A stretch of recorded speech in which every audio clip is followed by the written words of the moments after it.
Hello, everyone. We're very honored to have with us Thomas DiNapoli, the 54th Comptroller of the State of New York. He is a former state assemblyman in New York who was appointed as New York State Comptroller in 2007 and has been successfully managing New York State for 7 years. He has been dedicated to making the government more accountable and transparent to the people for more than 35 years. Thomas DiNapoli protects public funds from waste, fraud, and abuse, and since taking office in 2007, his audits and efforts have identified billions in misuse, waste, and savings. Welcome, Mr. DiNapoli. Yanna, it's great to be on New Greek TV for the first time. I've heard so much about this wonderful station and your programming, and it's a real honor for me to be with you. Well, it's an honor to have you in our studios. You're doing a wonderful job with New York State. I mean, I don't know if anybody could fill your shoes. I'm serious. You have done amazing things. You know, you've increased accountability, transparency, and in the local government, you've done some wonderful things. Well, we try. I always say the Controller's Office is the office people may not know a lot about, but we're very important to the functioning of New York State government, and especially in an era where people are concerned about how money's being spent, the work we do with our audits, the accountability agenda, monitoring state budget and fiscal practices, and certainly our work on the pension fund. All those are very key issues to New Yorkers, so it's a privilege for me to serve as State Controller. Well, we're very happy you're here today to give us a lot of information, because it's exactly as you said, a lot of people do not know what goes on. And tell us a little bit about New York State. How are you going to close out this fiscal year? It's looking good. I have to give credit to the governor and the legislature for the past 3 years. The budgets that they have developed have been much more realistic, based on more conservative revenue estimates than the budget we had going back 4 or 5 years ago. And of course, the economy is starting to get a little better as well. I'm sure we'll talk about that. All of that has made for the budget plan to basically be holding together. Revenues and spending seem to be reasonably aligned. Our projection at this point is that this budget will stay in balance, and that's good news. In the out years, Division of Budget still has some gaps that they've projected, depending on how spending is controlled moving forward. The governor's been talking about using any surplus as a way to provide some tax relief. That'll be a big focus of the debate next year as we head into 2014. But as long as the economy stays steady, I think this budget year we're going to stay in balance. Is your overall budget often in line with your actual year end? Do you meet your projections? New York has always been able to be in balance by the end of the year. The problem going back 3 or 4 years ago is that in the middle of the year, largely based on overly optimistic revenues at the start of the budget process, in order to make that budget be in balance by the end, they were mid-year budget cuts, delays in payments to local governments, or outright reductions in what New York City or a local school district or a not-for-profit was expecting. So the good news about the budget that we have right now is that we haven't had to resort to those kinds of money management techniques, because in fact the revenue and the spending have been largely aligned, and we benefited particularly this year. At the beginning of the year there was a significant, higher than expected windfall in terms of tax revenue, because if you remember in 2012 there was some federal tax changes, so many higher income, wealthier New Yorkers changed some of their investments, cashed in. We've benefited from that unanticipated amount of revenue from the beginning of the year, and that's part of what's been carrying us through the rest of the year, and sound management by the governor's office, by the Division of Budget as well. So I think we're going to stay in balance. The challenge is going into next year. Will there be a gap? What will be the size of that gap that we have to deal with? Again, we're certainly not in the condition we were a few years ago. We had $10 billion budget gaps that you had to deal with at the beginning of a budget year. Fortunately, we're out of those kinds of challenging times. Who was hit the most from the budget cuts? Well, I'm sure whoever felt the cut directly would say they were hit the most, but I think it would be fair to say that certainly starting with the workforce of the state. Headcount has certainly been kept down. That's put more demand on the time and the services that our state employees have to provide, and there's a challenge there. There's a debate about whether some of the state agencies have adequate staffing levels, and I'm sure that debate will be continuing. Certainly in the early years, right after the Great Recession hit, education, healthcare, growing areas of the budget, big concerns to people. But since those are the areas where we spend the most amount of money in New York, no surprise those areas did face some significant cuts. Again, in more recent years, you've had an agreement with the governor and legislature to have a controlled level of growth for healthcare through the Medicaid program and aid to our schools as well. And in fact, last year, so the current year budget that we're going through now, there was an agreement to increase education aid by about 5%, about $1 billion. That was even higher than had first been projected. So again, as times have gotten better, you've seen a little more relief, but you know, I have to tell you, New Yorkers have high expectations, so there are many programs that people would like to see more adequately funded, but it's always that balance with the money that you have and tax revenue. You know, the arithmetic has to add up. You can only spend what you have, and sometimes in New York we've overcommitted beyond what we really have. And as much as people want to see spending on the programs they care about, people would like to see less in terms of taxation. It's very hard to balance all of that. And on that note, I don't know how they'll see that. I mean, despite the fact that there's a huge presence of major industries in New York, I mean, it's been rated that by the Tax Foundation that it has the worst business tax climate. And some would dispute that. You know, and when that came out, the governor's office said we've been doing a lot to address that, and that foundation didn't recognize it. But no matter how you look at it, the overall tax burden in New York, when you take all of it, the income tax, the property tax, the sales tax, the business taxes, New York is certainly a very heavily taxed state. And there have been efforts to try to address that in some changes in the tax code. And the governor convened 2 tax commissions that have issued their reports, one that came up with a menu of some suggested changes.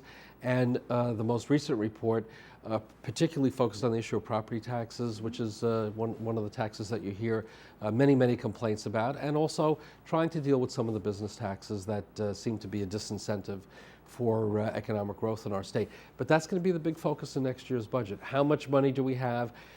And it'll be that tug. If you have some money, do you put it more in programs, or do you put it in tax relief?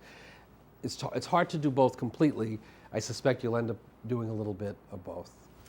How are we going to keep New Yorkers in New York? So many people are leaving, and how are we going to keep businesses in New York? I mean, what are you guys thinking? I mean, is there room under your constitutional tax limit to consider raising property tax if needed? What can we do as an incentive? What is going to happen? Yeah, well, I think part of it will be looking at some of those tax reduction proposals. I think the other part is trying to be more strategic in how we spend money to really incentivize the opportunities for economic growth. One of the ways that that's been happening in New York is that you have these regional economic development councils. And in fact, just recently, the next round of grants from the state to the different regions of New York had been announced. And that's an effort to not have a one-size-fits-all strategy on economic development. It has these councils operating in the various regions of the state, so local leaders have input, then make recommendations to economic development in the governor's office as to which projects make the most sense to put state money to promote job creation, to promote growth. Another new program that the governor proposed and the legislature approved is the Startup New York program, to provide basically for tax-free zones for businesses that start up in connection with SUNY and CUNY campuses, or higher education infrastructure. So we're trying those efforts. In our office, the Comptroller's office, with our pension fund, we have been redirecting more investments within New York State. We have a pool of $1 billion for what we call our in-state private equity investment program, where we make capital available on an equity basis for businesses that want to start up or expand in New York or relocate in New York. We have now invested in over 250 companies across the state. We have another $400 million out of that amount of money that's available. So any of your viewers that are interested, contact us about that. Small business is very much the wave of the future, I think, for New York in terms of economic growth. Again, our pension fund helps to finance the New York Business Development Corporation. That's the key entity for small business lending in our state, working with the banking community. We have allocated about $400 million for that program. So we are trying to do some key initiatives to put some incentives in there, because you're right, we don't want to see businesses leave. We don't want to see population leave. And you know, the population is still growing. Part of what makes New York strong, though, is the fact that we have, you're right, many people leaving, many people also moving in. Yes, Immigration being, immigration made up for that difference. So it always has for New York. Yep. I mean, this is the first stop for immigration, and on that note, one of the most diverse communities is Queens, and you recently did a huge event on the economic snapshot of Right. Queens. Would you like to tell us about that? yeah, well, we look at communities, sometimes neighborhoods, and sometimes a broader regional perspective. And we recently unveiled our economic snapshot on Queens to really look at what's happening in Queens. And you know, it's a great story. Great story. No surprise, right? Here we are right in the A lot of story. small businesses are popping up, and you guys It's are. been a key part of the growth. First of all, there's a record number of jobs in the borough, in the county of Queens, some 500,000 jobs. That's an historic high. You're certainly seeing, especially over the past 2 years, greater job growth in Queens than you're seeing in the other parts of New York City, and that's a very, very positive sign. The impact of immigration, as we just mentioned, we have done some analysis, and probably no surprise, the neighborhoods with the greatest amount of economic vitality and entrepreneurship are very often the ones with the highest concentration of immigrants. And Queens, 48% of the population is an immigrant population. So this really is the borough where immigration has an incredible impact. You have folks living here from 120 different countries. Queens County is the most diverse county in the United States of America, but that diversity is a great strength, and the numbers in our report, I think, validate that and point that out. We hear a lot about, you know, Manhattan and Brooklyn's very popular these days, but you know, Queens is another success story, not one to be overlooked. You know, certainly strong industries. We do not often enough in our report did take into consideration the impact of the aviation industry. Having JFK and LaGuardia in Queens, a tremendous economic engine of those two airports and everything allied to that mode of transportation that generates in Queens. But as you said as well, the small business sector, very, very key, very, very fundamental. And we unveiled the report at Silver Cup Studios. So the impact of Hollywood Silver Cup, East. yep, and exactly as was said this, when we unveiled the report at Kaufman Studios as well. The amount of investment and economic activities generated by the entertainment industry, and then add on top of that all the cultural venues within Queens that have been encouraged, more development projects that are on the books. We had the incoming Queens, excuse me. Queens Borough President Melinda Katz spoke, and you know the Helen Marshall's done a great job as borough president. Now Melinda is going to take up that mantle. She has great ideas. Talked about, and I know you want to talk about as well, the recovery from Sandy. But we're just going to go into that. Yeah, one of the initiatives she talked about is wanting to make permanent the ferry service from the Rockaways to Manhattan. That would be great. You know, so again, as a way to not only encourage job growth within the borough that you want to see, but also recognizing proximity to Manhattan, Brooklyn. Why not take advantage of that as well? And by having it's a temporary ferry service there, she wants to see it be permanent. That could be another economic engine, and part of also of helping the Rockaways as one of the communities that was very hard hit by Sandy. Very hard hit, and you know, as former chairman of the Assembly Environmental Committee, you're very big on green. You have a lot of green initiatives. Tell us a little bit about what's going on with the waste and the contamination in the water. Well, it's a big issue. Water quality is so important. Talk about keys to our economy. If you don't have pure water to rely on, you're in trouble. And certainly from a public health perspective, very, very important. There are a number of issues that we've been working on over a long period of time in New York State in that regard. Certainly in terms of New York City, protecting the reservoir system and keeping that pure, and that has a lot to do with land management as you go north of the city where the reservoirs are located.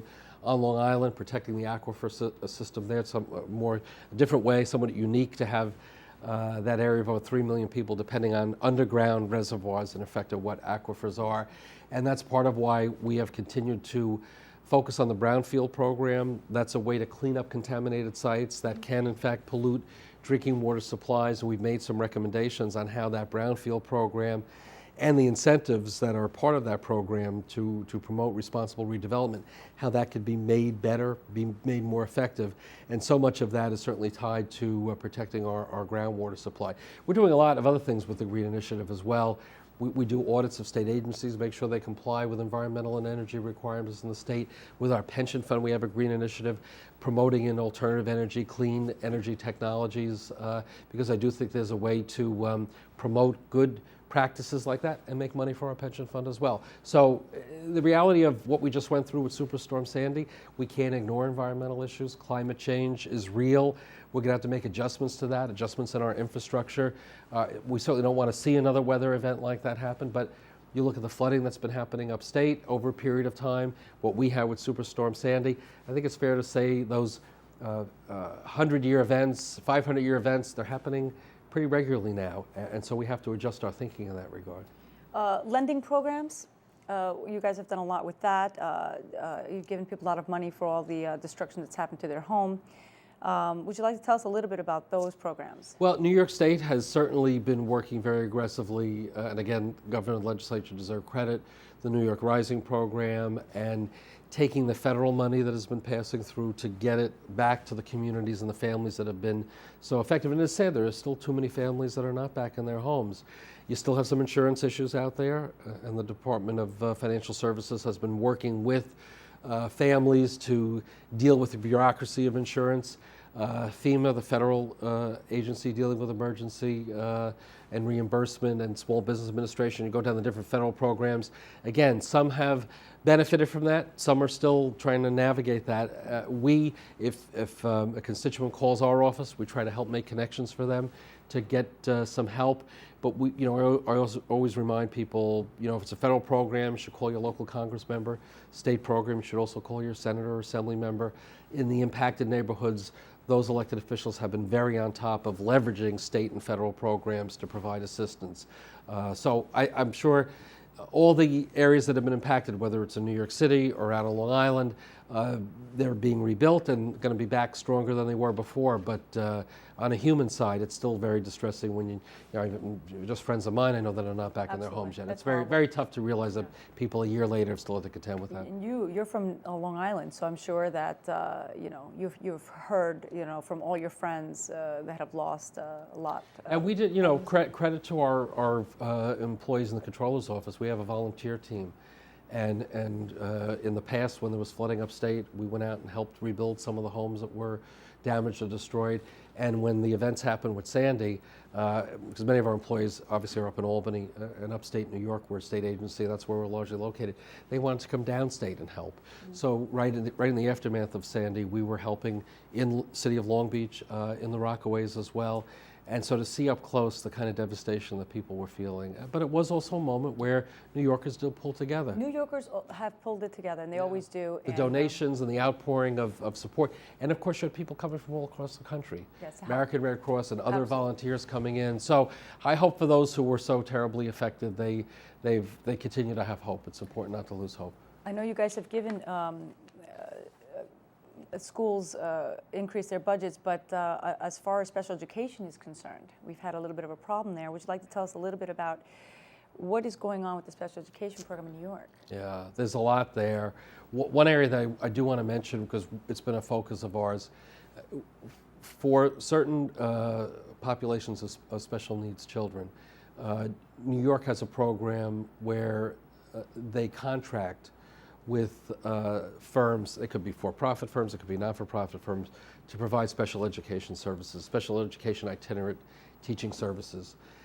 What we've seen, those tax dollars have in too many cases not been used wisely. And many of the programs are doing a great job and very dedicated professionals.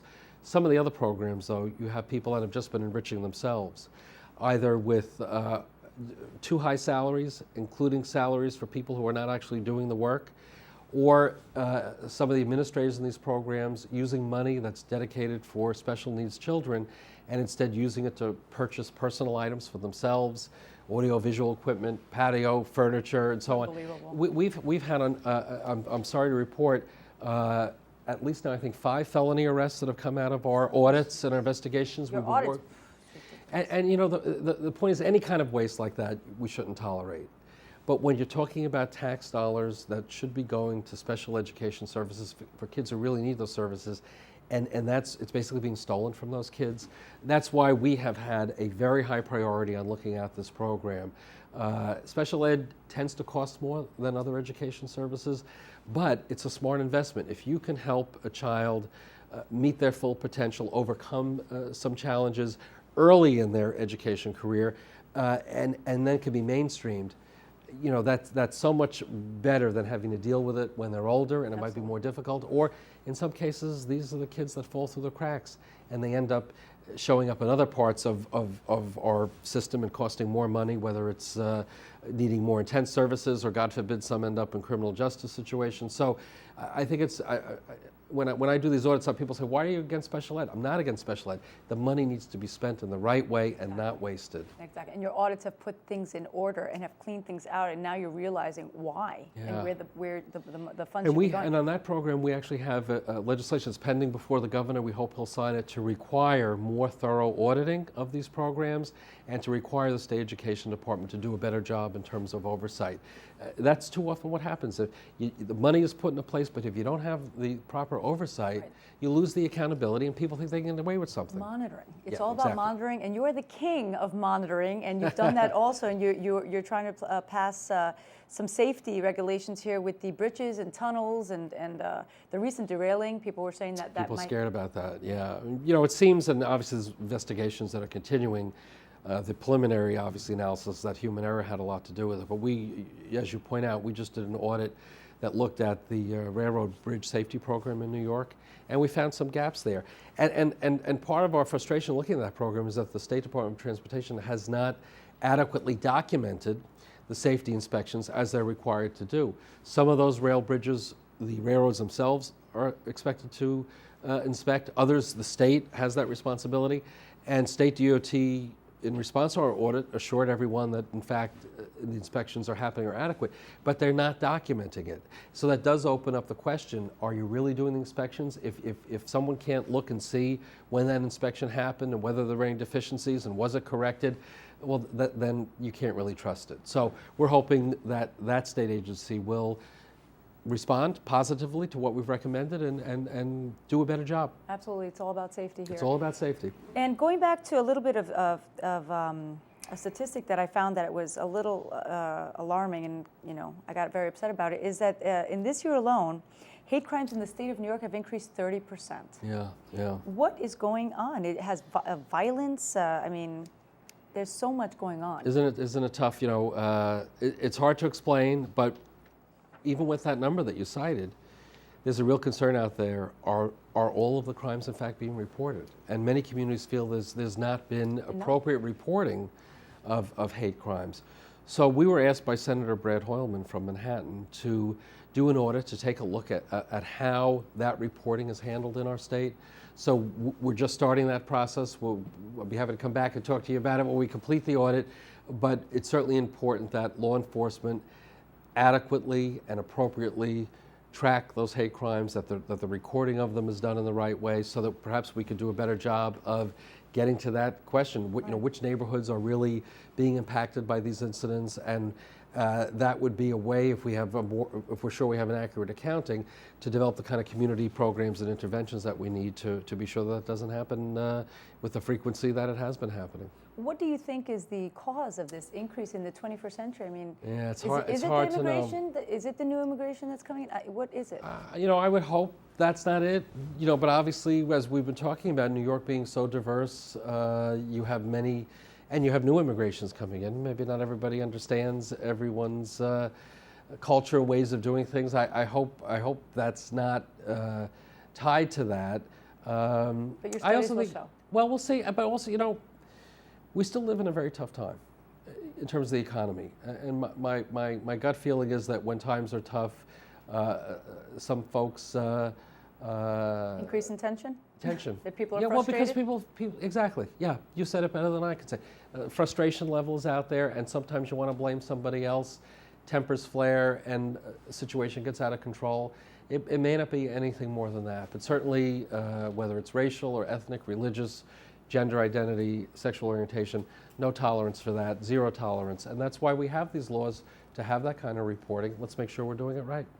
My God, you have such a big job. You are responsible for so many things, and you're doing wonderful. But it's a great job. It's a it great really job. is. And it's a privilege to serve in a state like New York because there's so much going on here. And I want to talk about unclaimed funds. That The people best part of the don't know about. job. The best part of the job is that you give money back. And That's how right. can people learn about this? Well, unclaimed funds, very, very briefly, there are various ways people can be separated from their money. Very often, because we're a very mobile society, people may move and their bank or their financial institution may lose track of you. Maybe you didn't update your forwarding address. And if your account is dormant and they can't find you after a certain period of time, the money's turned over to the state, to the Comptroller's office. It's called abandoned property, unclaimed funds. We hold those accounts until you find us or we find you. Right now we have, believe it or not, about $12 billion, billion with a B, of money that's owed to New Yorkers. We return about $1 million a day. This is New Yorkers' money. We're not giving you something that isn't yours already. Go to our website, just whatever your search engine is, put in for New York State Comptroller, hit the Unclaimed Funds website. We make it easy to do online now. You could check, put your name in. You could put in your business name, your union name, your church or synagogue name. You can even put in a relative's name, could even be a deceased parent, for example. If it's an inherited situation, we might need a little more documentation, but very often, within a matter of days, if you're in the system and you put in the right information, we can get that check returned to you. If you get contacted by someone who says, we'll get your money from the Comptroller's office for a fee of 15%, throw that letter out or disregard that phone, come right to us. We have a toll-free number that's on the website, or you can apply online. We want to return this money to you. A few years ago, believe it or not, we had an account valued at $4 million that somebody, I don't know how you misplaced $4 million, but somebody did. And there's one account that's valued at $1.7 million that hasn't been claimed yet. Most of the recoveries are $50 to $100 though. So it's not quite the lottery, but you never know. And periodically check our system, check the website. We love returning the money to people. $1 million a day we're returning to New Yorkers now. We're trying to increase that money. You see what you learn on New Greek TV from our New York State Comptroller. The most important thing I ever talk about is unclaimed funds. So. We love it, we love it. And last but not least, how do you feel about Mayor-elect de Blasio taking over the city? He's got some big shoes to fill. That's right. But he's done a great job as public advocate, and I know Bill de Blasio well. He's creative, he's smart, he's progressive. He's also very knowledgeable about how government works, yes. And he has great alliances out there. So already we're seeing he's putting together a great team, yeah. And I think New Yorkers want him to succeed. So it's not going to be easy. Running New York never is, but Bill de Blasio is more than up to the task. And certainly, I've already said to him, if there's any way that I can help with the Comptroller's office, can help him, we want him to be a most successful mayor of the great city of New York. Well, you guys are an amazing team, all of you, and they say that New York isn't, part of the United States, that we're a country of our own. We have so much strength in us, and we're so different, and we stand up for everything. But despite being voted 39 on the best and worst of run states in New York and the United States, I think New York is doing a phenomenal job, and that's because of you and the rest of the government. And congratulations. Thank you. And it's because of the people in New York, people like you. Look at this great studio, this great station that you've started. This is part of the New York success story, so thank you. Thank you, Mr. State Comptroller, and we hope to see you back on New Greek TV. Look forward to it.